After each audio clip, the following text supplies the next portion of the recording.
আসসালামু আলাইকুম। আজকে একটা কথা বলতে চাই, আপনারা একটা কথা মনে রাখবেন। আসলে আমাদের দেশের কথা বলতে গেলে এই যে আমাদের যে দেশ পরিচালনার যে সিস্টেম, এই সিস্টেমের গোড়াই হচ্ছে সমস্যা। দেশকে পরিবর্তন আনতে হলে পুরো পুরো সিস্টেমকে আপনার পরিবর্তন করা লাগবে।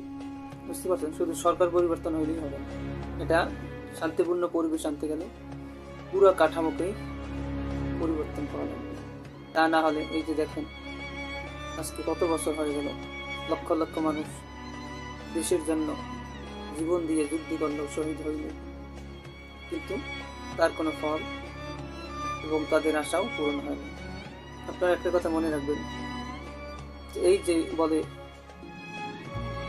24-এর যে আন্দোলন, জুলাই আন্দোলন, নতুন স্বাধীনতা, কোনো স্বাধীনতা নয়, জাস্ট একটা ক্ষমতার বলাবদল। কথাটা আপনার মনে রাখবেন।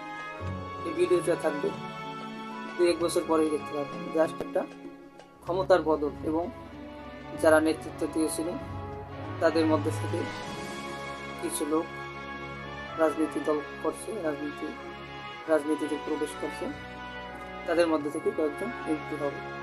এই হচ্ছে অবস্থা। আর দেখবেন কোনো সংস্কার হবে না। এই যে সংস্কার, এই যে স্বৈরাচারী কাঠামোকে ধ্বংস করার জন্য এই সংস্কার, কোনো সংস্কার হবে না। জাস্ট শুধু একটা ক্ষমতার বদল। স্বাধীনতা তো দূরের কথা, কোনো সংস্কারই হবে না। কথাটা মনে রাখবেন।